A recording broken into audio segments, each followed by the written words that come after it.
Hello friends, इस video में हम लोग देखेंगे अर्थशास्त्र के टॉप 100 मोस्ट इंपॉर्टेंट और प्रीवियस ईयर क्वेश्चन। दोस्तों, अगर आप किसी भी कॉम्पिटिटिव एग्जाम की तैयारी कर रहे हैं तो ये वीडियो आपके लिए बहुत इंपॉर्टेंट होने वाला है, क्योंकि इस वीडियो में अर्थशास्त्र के सभी मोस्ट इंपॉर्टेंट और प्रीवियस ईयर क्वेश्चन को कवर किया गया है, जो आपके एग्जाम के लिए बहुत इंपॉर्टेंट है। तो वीडियो को बिना स्किप किए पूरा देखिए। चलिए शुरू करते हैं। क्वेश्चन नंबर फर्स्ट है, अर्थशास्त्र का जनक किसे कहा जाता है। दोस्तों, अर्थशास्त्र का जनक कहा जाता है एडम स्मिथ को। इंपॉर्टेंट क्वेश्चन रहेगा, इसको याद रखिएगा। अगला क्वेश्चन है, विश्व की सबसे बड़ी अर्थव्यवस्था है। दोस्तों, विश्व की सबसे बड़ी अर्थव्यवस्था है अमेरिका की। अगला क्वेश्चन है, भारतीय अर्थव्यवस्था है। दोस्तों, भारतीय अर्थव्यवस्था है विकासशील। ठीक है, इसको याद रखिएगा, इंपॉर्टेंट रहेगा। अगला क्वेश्चन है, सकल घरेलू उत्पाद की दृष्टि से भारतीय अर्थव्यवस्था का विश्व में स्थान है। दोस्तों, सकल घरेलू उत्पाद की दृष्टि से भारतीय अर्थव्यवस्था का विश्व में स्थान है 5वां। अगला क्वेश्चन है, भारत की अर्थव्यवस्था है। दोस्तों, भारत की अर्थव्यवस्था है मिश्रित अर्थव्यवस्था। इंपॉर्टेंट रहेगा। नेक्स्ट क्वेश्चन है, समाजवादी अर्थव्यवस्था पर नियंत्रण होता है। दोस्तों, समाजवादी अर्थव्यवस्था पर नियंत्रण होता है सरकार का। अगला क्वेश्चन है, पूंजीवादी अर्थव्यवस्था में कीमत निर्धारण होती है। दोस्तों, पूंजीवादी अर्थव्यवस्था में कीमत निर्धारण होती है पूर्ति और मांग द्वारा। ठीक है, इंपॉर्टेंट रहेगा, इसको याद रखिएगा। अगला क्वेश्चन है, बंद अर्थव्यवस्था का क्या अर्थ है। दोस्तों, बंद अर्थव्यवस्था का अर्थ है आयात निर्यात दोनों बंद। ठीक है। अगला क्वेश्चन है, मिश्रित अर्थव्यवस्था का प्रारंभ कब हुआ था। दोस्तों, मिश्रित अर्थव्यवस्था का प्रारंभ हुआ था 1948 ईस्वी में। अगला क्वेश्चन है, मिश्रित अर्थव्यवस्था को अपनाने वाला विश्व का पहला देश है। दोस्तों, मिश्रित अर्थव्यवस्था को अपनाने वाला पहला देश है विश्व का फ्रांस। अगला क्वेश्चन है दोस्तों, मानव विकास रिपोर्ट जारी करता है। दोस्तों, मानव विकास रिपोर्ट जारी करता है यूएनडीपी, संयुक्त राष्ट्र विकास कार्यक्रम, जो कि 1990 से इसके द्वारा जारी किया जाता है। ठीक है, इसको याद रखिएगा, मानव विकास रिपोर्ट जारी करता है यूएनडीपी, संयुक्त राष्ट्र विकास कार्यक्रम। अगला क्वेश्चन है, भारत के मानव विकास रिपोर्ट को कौन जारी करता है। दोस्तों, भारत के मानव विकास रिपोर्ट को जारी करता है नीति आयोग। अगला क्वेश्चन है, वर्तमान में राष्ट्रीय आय की गणना कौन करता है। दोस्तों, वर्तमान में राष्ट्रीय आय की गणना करता है केंद्रीय सांख्यिकी कार्यालय, सीएसओ जो है केंद्रीय सांख्यिकी कार्यालय वर्तमान में राष्ट्रीय आय की गणना करता है। अगला क्वेश्चन है, प्राथमिक क्षेत्र से संबंधित है। दोस्तों, प्राथमिक क्षेत्र से संबंधित है कृषि, पशुपालन, खनन, वानिकी, मत्स्य पालन। ठीक है, प्राथमिक क्षेत्र से संबंधित है। अगला क्वेश्चन है, द्वितीय क्षेत्र से संबंधित है। दोस्तों द्वितीय क्षेत्र से संबंधित है विनिर्माण, विद्युत और जलपूर्ति। ठीक है, तो इसको याद रखिएगा, इंपॉर्टेंट रहेगा। अगला क्वेश्चन है, तृतीय क्षेत्र से संबंधित है। दोस्तों, सेवा क्षेत्र, चिकित्सा, परिवहन, शिक्षा, बैंकिंग, बीमा, होटल, ये सब जो है तृतीय क्षेत्र से संबंधित है। अगला क्वेश्चन है, केंद्रीय सांख्यिकी संगठन की स्थापना हुई थी। दोस्तों, केंद्रीय सांख्यिकी संगठन की स्थापना हुई थी 2 मई 1951 को। इसका मुख्यालय है नई दिल्ली में। ठीक है, तो इसको याद रखिएगा, इंपॉर्टेंट रहेगा। अगला क्वेश्चन है, वित्तीय वर्ष की अवधि है। दोस्तों, 1 अप्रैल से 31 मार्च तक वित्तीय वर्ष की अवधि है। ठीक है, तो इसको याद रखिएगा, इंपॉर्टेंट रहेगा। अगला क्वेश्चन है, प्रथम वित्त आयोग का गठन हुआ था। दोस्तों, प्रथम वित्त आयोग का गठन हुआ था 1951 में। ठीक है। अगला क्वेश्चन है, वित्त आयोग के प्रथम अध्यक्ष थे केसी नियोगी, वित्त आयोग के प्रथम अध्यक्ष थे। अगला क्वेश्चन है, वित्त आयोग का कार्यकाल होता है 5 वर्ष का। दोस्तों, वित्त आयोग का कार्यकाल होता है 5 वर्ष का। अगला क्वेश्चन है, 16वें वित्त आयोग के अध्यक्ष हैं। दोस्तों, 16वें वित्त आयोग के अध्यक्ष हैं अरविंद पनगड़िया। अगला क्वेश्चन है, योजना आयोग का गठन कब हुआ था। दोस्तों, योजना आयोग का गठन हुआ था 15 मार्च 1950 को। अगला क्वेश्चन है, योजना आयोग के प्रथम अध्यक्ष एवं उपाध्यक्ष कौन थे। दोस्तों, योजना आयोग के प्रथम अध्यक्ष एवं उपाध्यक्ष थे पंडित जवाहरलाल नेहरू और गुलजारी लाल नंदा, ये प्रथम उपाध्यक्ष थे। ठीक है, गुलजारी लाल नंदा। अगला क्वेश्चन है, योजना आयोग कैसी संस्था है। दोस्तों, योजना आयोग गैर संवैधानिक संस्था है। अगला क्वेश्चन है, योजना आयोग को बदलकर नीति आयोग कब किया गया था। दोस्तों, योजना आयोग को बदलकर नीति आयोग किया गया था 1 जनवरी 2015 को। अगला क्वेश्चन है, नीति आयोग का अध्यक्ष कौन होता है। दोस्तों, नीति आयोग का अध्यक्ष होता है प्रधानमंत्री। अगला क्वेश्चन है, नीति आयोग का पूरा नाम क्या है। दोस्तों, नीति आयोग का पूरा नाम है national institution for transforming India. ठीक है, राष्ट्रीय भारत परिवर्तन संस्था, राष्ट्रीय भारत परिवर्तन संस्था इसका पूरा नाम है। ठीक है। अगला क्वेश्चन है, पंचवर्षीय योजना बनाने की जिम्मेदारी किसकी है। दोस्तों, नीति आयोग की पंचवर्षीय योजना बनाने की जिम्मेदारी है। अगला क्वेश्चन है, नीति आयोग के प्रथम अध्यक्ष एवं उपाध्यक्ष थे। दोस्तों, नीति आयोग के प्रथम अध्यक्ष थे नरेंद्र मोदी और प्रथम उपाध्यक्ष थे अरविंद पनगड़िया। अगला क्वेश्चन है, नीति आयोग संस्था है। दोस्तों, नीति आयोग संस्था है गैर संवैधानिक एवं परामर्शदायी संस्था है। ठीक है, इसको याद रखिएगा, ये भी एग्जाम में पूछा गया क्वेश्चन है। अगला क्वेश्चन है, भारत में पंचवर्षीय योजना प्रेरित है। दोस्तों, भारत में पंचवर्षीय योजना प्रेरित है रूस से। अगला क्वेश्चन है, प्रथम पंचवर्षीय योजना 1951 से 1956 तक आधारित थी। दोस्तों प्रथम पंचवर्षीय योजना जो 1951 से 1956 तक चली, ये आधारित थी हेरोड यानी हेरोड डोमर मॉडल पर। ठीक है, तो इसको याद रखिएगा, हेरोड डोमर मॉडल पर आधारित थी। अगला क्वेश्चन है, प्रथम पंचवर्षीय योजना का मुख्य उद्देश्य क्या था। दोस्तों प्रथम पंचवर्षीय योजना का मुख्य उद्देश्य था कृषि विकास। अगला क्वेश्चन है, द्वितीय पंचवर्षीय योजना 1956 से 1961 तक किस पर आधारित थी। दोस्तों पीसी महालनोबिस मॉडल पर आधारित थी द्वितीय पंचवर्षीय योजना, जो कि पीसी महालनोबिस मॉडल पर आधारित थी। अगला क्वेश्चन है, 14 बैंकों का राष्ट्रीयकरण कब किया गया था। दोस्तों 1969 को 14 बैंकों का राष्ट्रीयकरण किया गया था। अगला क्वेश्चन है, 11वीं पंचवर्षीय योजना की अवधि क्या थी। दोस्तों 11वीं पंचवर्षीय योजना की अवधि थी 2007 से 2011 तक। ठीक है, अगला क्वेश्चन है, 12वीं पंचवर्षीय योजना की अवधि क्या थी। दोस्तों 12वीं पंचवर्षीय योजना की अवधि थी 2012 से 2017 तक। ठीक है, अगला क्वेश्चन है, 11वीं पंचवर्षीय योजना का मुख्य लक्ष्य क्या था। दोस्तों 11वीं पंचवर्षीय योजना का मुख्य लक्ष्य था तीव्र और समावेशी विकास। अगला क्वेश्चन है, 12वीं पंचवर्षीय योजना में आर्थिक वृद्धि पर दर लक्ष्य एवं प्राप्ति लक्ष्य क्या था। दोस्तों 12वीं पंचवर्षीय योजना में आर्थिक वृद्धि दर लक्ष्य था 8% और लक्ष्य एवं प्राप्ति लक्ष्य था 7.6%। ठीक है, तो इसको याद रखिएगा, इंपॉर्टेंट रहेगा। वृद्धि दर लक्ष्य था 8% और प्राप्ति लक्ष्य था 7.6%। अगला क्वेश्चन है, भारत की पहली कृषि जनगणना कब हुई थी। दोस्तों 1970 से 1971 तक भारत की पहली कृषि जनगणना हुई थी। अगला क्वेश्चन है, भारत में कृषि को वित्त प्रदान करने वाली सर्वोच्च संस्था है। दोस्तों नाबार्ड भारत में कृषि को वित्त प्रदान करने वाली सर्वोच्च संस्था है। अगला क्वेश्चन है, रबी फसल की बुआई कब की जाती है। दोस्तों रबी फसल की बुआई की जाती है अक्टूबर से नवंबर के मध्य, जिसमें आती हैं गेहूं, जौ, मटर, सरसों और चना। ठीक है, ये रबी की फसलें हैं।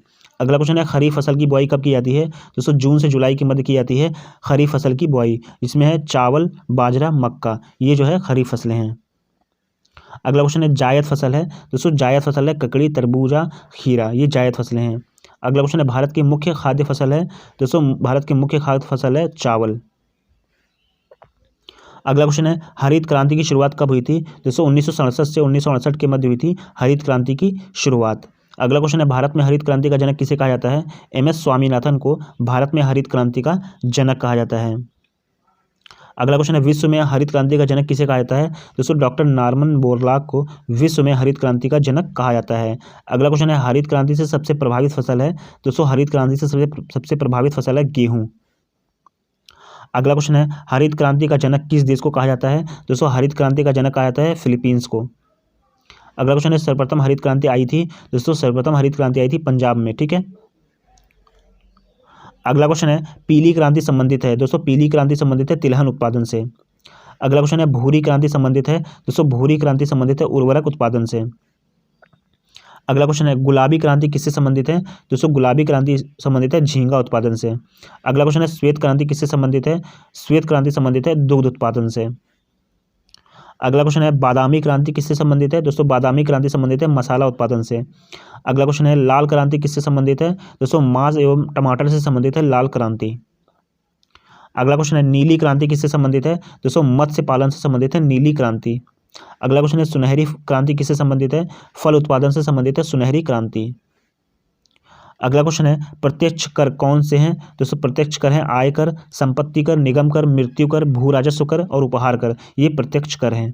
अगला क्वेश्चन है, अप्रत्यक्ष कर कौन कौन से हैं। दोस्तों अप्रत्यक्ष कर हैं बिक्री कर, तट कर, उत्पाद कर, सीमा शुल्क, ये अप्रत्यक्ष कर हैं।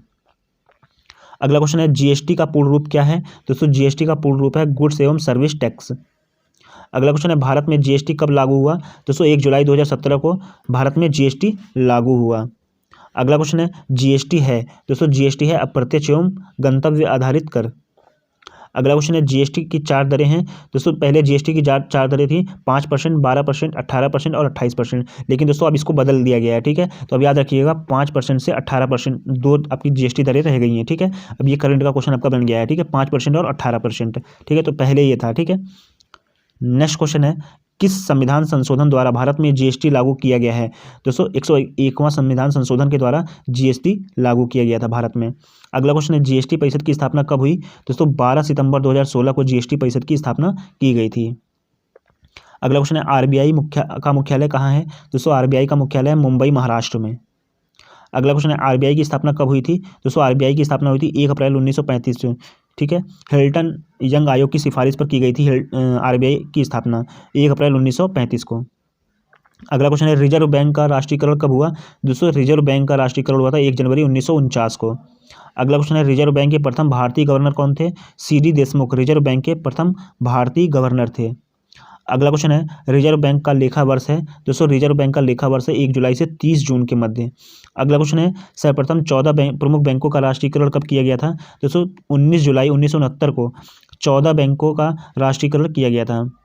अगला क्वेश्चन है देश का बड़ा सार्वजनिक व्यावसायिक बैंक है? दोस्तों भारतीय स्टेट बैंक एसबीआई जो है देश का बड़ा और सार्वजनिक व्यावसायिक बैंक है। अगला क्वेश्चन है नोटों को कौन जारी करता है? दोस्तों 1 रुपये के नोट को छोड़कर। दोस्तों नोटों को जारी करता है आरबीआई भारतीय रिजर्व बैंक। 1 रुपये के नोट को छोड़कर भारतीय रिजर्व बैंक सभी नोटों को जारी करता है, ठीक है। अगला क्वेश्चन है 1 रुपये का नोट किसके द्वारा जारी किया जाता है? दोस्तों वित्त मंत्रालय के द्वारा जो है भारत सरकार के द्वारा 1 रुपये का नोट जारी किया जाता है वित्त मंत्रालय के द्वारा।